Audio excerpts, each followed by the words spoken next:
Well, I think the one thing is he was getting better. And when he hurt his hand, he tried to play with it a couple weeks. It wasn't going good because he was reluctant to use his hand. And then when they operated on it, he had to play with a big cast on his hand, which basically rendered his hand useless and then rendered your arm useless because you can't use your hand. That really, had an effect on him.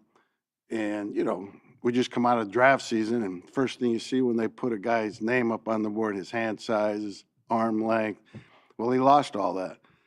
And in that, while he was out, Nolan got more snaps, Jalix got more snaps, and things evolved. But I think he'll do fine in San Francisco. What kind of role do you envision for Jahad Campbell, and specifically as a pass rusher, how do you evaluate him? Well, right now he's working at ILB because there's a lot more to learn there. So that's where we'll start him. He won't hit the practice field until, sometime in August. So we're doing all we can. He's doing all he can in meetings. We're doing all we can with him on the field. I take him to the side and do an individual drill with him that's suited to what he can do right now. So he's working good and trying to pick it up. When you see him, though, do you see pass rush upside with Jahad? Potentially. What would it take to realize that? Getting him out there. How do you feel about the edge rusher situation, like the fact that Sweat is parted, BG has retired, Huff has been traded, and you have two young returning guys, and you have a couple free agents. How do you feel about that position? Yeah, I feel good about Nolan. I think we'll feel good about Jalix, now that he's going to get a lot of reps and develop. He played good for us down the stretch last year and played a lot, as you saw. So I feel good about those two guys, and I think they'll continue to improve. We've got Uche, we've got Aziz, we've got 3 other guys there. I think we'll be fine. What are you looking to find out about Cooper as you're, trying him out at base, that corner in that plan right now? With Cooper DeJean? Yeah, we'd like to keep him at nickel. And then in our base package, we'll find a spot for him, either at corner or safety. What's the benefit of someone who can play inside at nickel and outside in base? Because you'd have to find, someone at corner at the nickel size with like 80% of snaps. Yeah, I think a lot of it will end up depending upon how the rest of the guys develop and where do we most need them. So it will be determined by what's best for him and what's best for the team. And it'll probably, what's best for the team will win out in that decision. But he's capable of playing corner and he's capable of playing safety. What's your view of the guys who are developing, whether it's Keeley, Matt, Adoree, how do they look and how comfortable are you with them starting on the outside right now? Well, it's always hard to tell this time of year, without the pads on, even at that position. But I think both those guys are making good strides. They're both into it, and they know there's a job there to be had for somebody. And I think they've had good off seasons, both of them. What's your view of the Lacuba-Sydney competition? It's a competition that, it's going to take a training camp, a few preseason games to sort out. And Tristan's in that too. What do you like about? Sure. Let's not get too testy there, boys. What are the pros for Sydney going in terms of having the experience that he has? How does that help him? Well, his experience came in 23, not 24. Last year at this time, he wasn't doing anything and didn't do anything really till the middle of October. So he lost all the, this time of year, training camp, early part of the season, and really never got many reps with us defensively. He did play in the last game against the Giants and did fine. But, it's a new system from what he had in 23. So, yes, he's sitting in meetings, but that only goes so far. you got to get out there and experience it and build on it. And he lost that last year. So that he's going through that process now, and he's doing fine. You mentioned Jihad, also N'Kobe's got a difficult rehab. So Trot, you started with Trot. How are you going to work that until those guys are ready? And does Zach play Mike in that situation?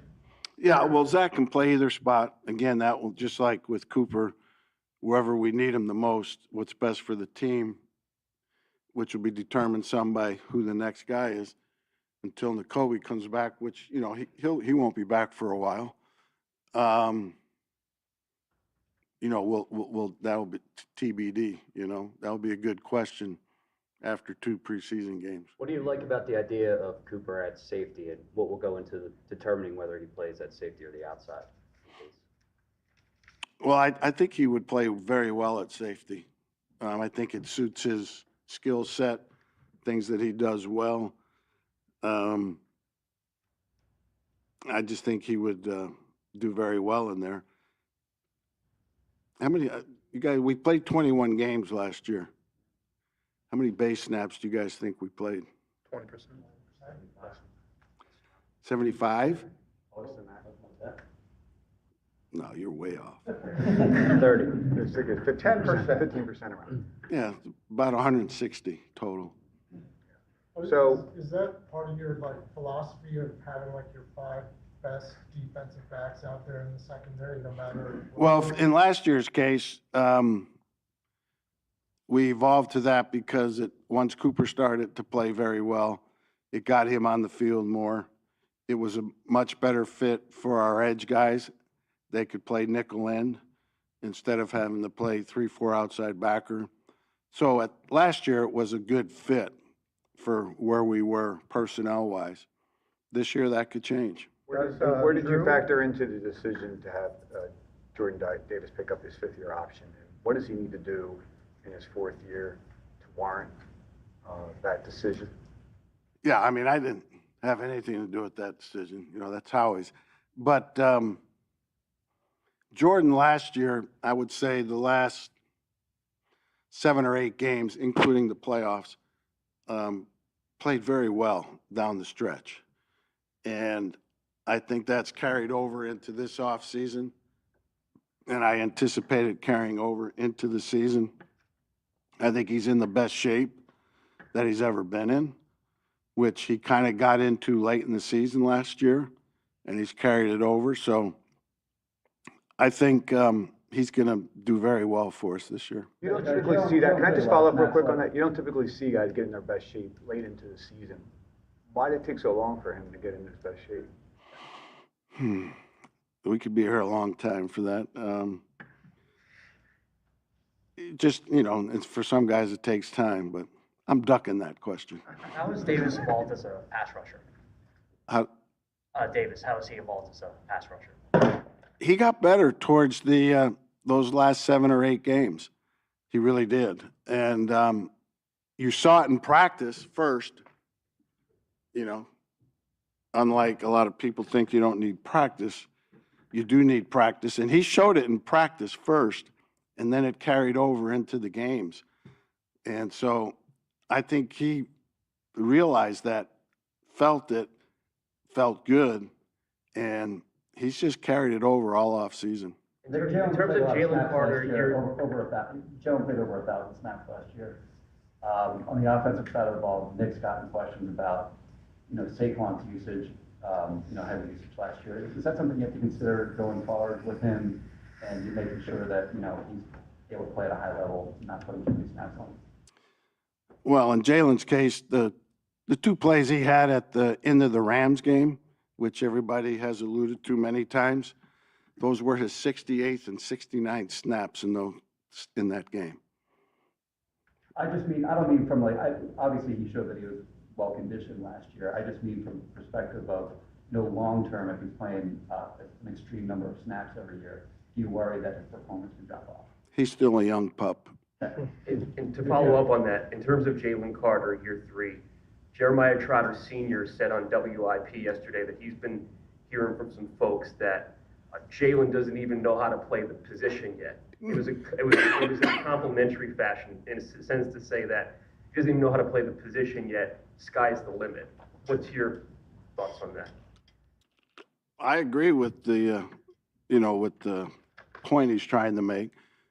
I do think Jalen, the good news about Jalen is twofold. One, he played very well for us last year, and two, he can still improve a lot. Ringo, what did you see? You've had Ringo for a full year now. Mhm. What do you like about, his skill set to play the outside, and where does he still need to improve? He just needs reps. He needs to learn to play the game, and that comes with reps. And, to quote Nick said in a meeting recently, repetition is the burden of leadership. It's up to us to get him enough reps in practice, expose him to all the things he needs to be exposed to so he can play a full NFL game. When I say full, not physically, conditioning-wise, but be a competent corner throughout a full game and a full season. Vic, how much did depth have to do with the defense's success last year? And do you think you have that same depth going into this season? It's too early to say. I mean, I look at this, and I told the players this, I look at this year very similar to last year in that at this time last year, we had a lot of turnover in personnel from the previous year. You had Bond, nobody knew what he was at this point last year. You had Nakobe, who hadn't played any meaningful NFL football in his first 2 years. You had Oren Burks, who we had just signed. You had Isaiah Rodgers, who we had just signed. You had Ojomo, who didn't play hardly at all his rookie year. You got Nolan, who didn't play hardly at all his rookie year. We got Chauncey back. We drafted Q, Cooper, Jalix. We had a lot of, question marks at that time, or you didn't know. This year, those names are replaced. Ringo, Adoree, Sidney, McCollum, Ojulari, Uche, Byron Young, Gabe Hall, Booker, Jihad, all the draft picks, Makuba, Robinson, Smile, and then the rest of the rookies. Some of those guys in that second list have to become like those guys in the first list. And I don't know how that's going to turn out, but I look at it really basically the same one year to the next. The names have changed. Hopefully we'll get the same results from these new guys that we got from a lot of the new guys last year. What were your thoughts on trading, CJ? What? What were your thoughts on trading, CJ? Oh, that was a salary cap type thing, and how he made that decision. I was fine with it. With Drew Makuba, we talked about Cooper's versatility. Played a lot of slot earlier in his career. Do you see that kind of versatility at least? We haven't yet, only because we focused him on at safety right now. But we're well aware that he played it in college and might have some ability there too. Given all that Last one, turnover that you talked about, of the three levels of the defense, is there one area where it's keeping you up most at night, or are you most curious about what the answers are going to be? No, really, it's all of them, because, until Nakobe comes back, which won't be anytime soon, you got that to fill. We got to get guys in our edge rotation, minus the guys we lost last year.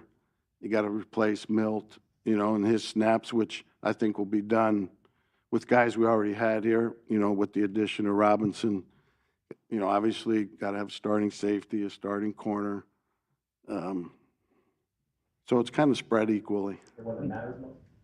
They all matter. We've heard the anecdote of you bringing the team together, or the defense together rather, to review the second half of the Super Bowl. Why was that important for you that day to do that?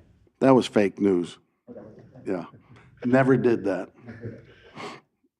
I actually brought them together on that day to compliment them on how well they played in the Super Bowl.